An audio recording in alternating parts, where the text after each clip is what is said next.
విన్నవించుకుంటున్నాను. కస్తూర్బా గాంధీ గారి నుంచి చెప్పాలంటే ఈ పూట కూడా చాలు అన్నమాట. కానీ తన జీవితంలో విశ్వాస యాత్రలో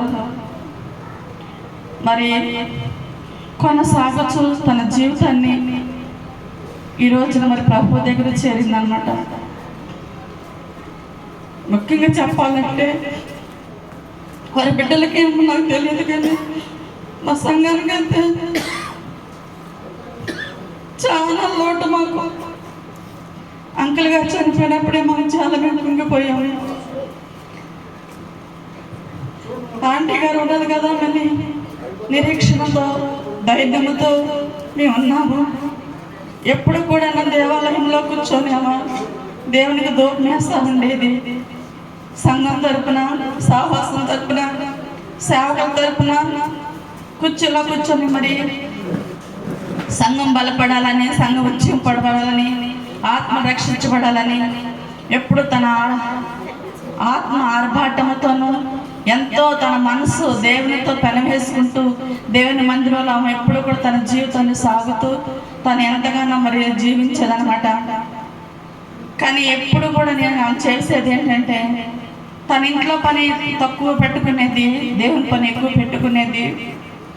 తనకుంటానికి నివాసం కట్టుకుంటానికి కూడా ముందు దేవుని పని చూస్తుంది. అది నాకు బాగా తెలుసు.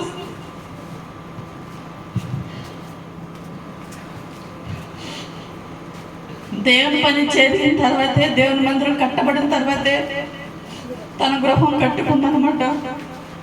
అటువంటి విశ్వాసాన్ని మరి మా సంఘంలో మాకు చాలా కొద్దుగా చాలా మేము లోటు కోల్పోయి ఉన్నాం అనమాట.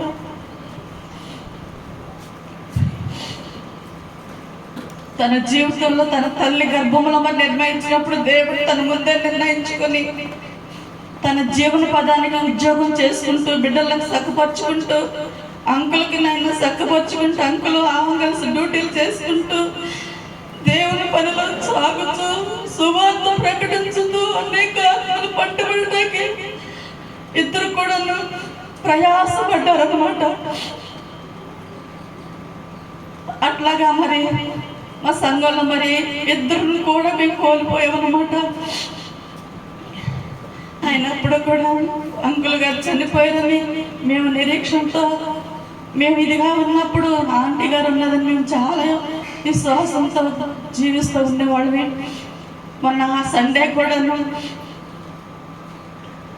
అంత బాగాలేని పరిస్థితుల్లో కూడా తన బలహీనతలో ఉన్నప్పుడు కూడాను దేవుని సన్నిధికి వెళ్ళాలి, నేను దేవుని సన్నిధిలో గడపాలని తన ఆత్మ ఎంతో మరి ఉద్యమంతో ఉంచుకునేది. చాలా ఆర్భాటంతో నేను వెళ్ళాలి దేవుని సన్నిధికి అని తన ఆత్మతో ఊరేటుతో ఎంతో మరి ముందుకు పరిగెత్తాలని ఆశపడుతూ ఉండేది.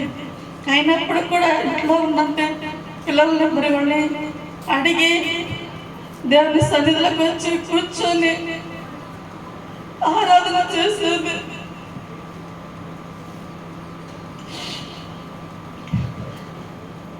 వృద్ధులు ఈ వయసులో ఉన్నారు ఎవరు కూడా దేవుని సన్నిధికి రావటం అంటే, ఆరాధన చేయటం అంటే, అంత ఆసక్తిగా ఉండటం అంటే ఎవరు కూడా లేరు. కానీ మరి అటువంటి విశ్వాసాన్ని మేము కోల్పోయామన్నమాట.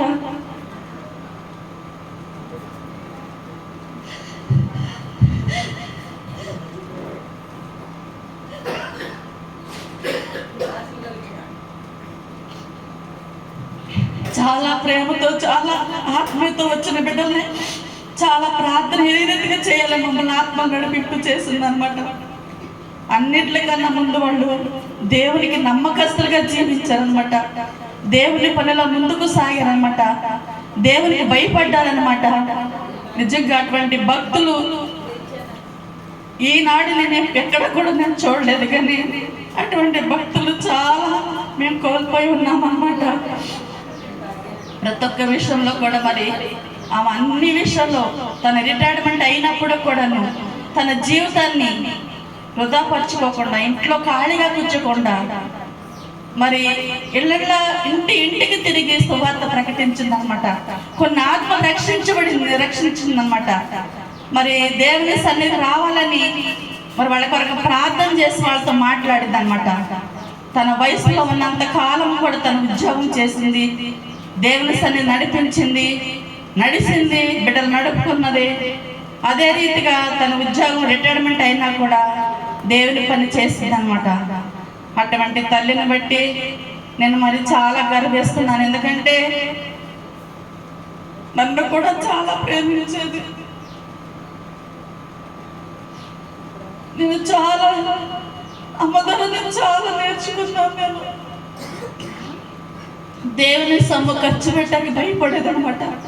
భయపడి దేవుని సొమ్ము ఒక్క రూపాయి కూడా వ్యర్థంగా ఖర్చు పెట్టడం అనేది వాళ్ళకి లేదనమాట.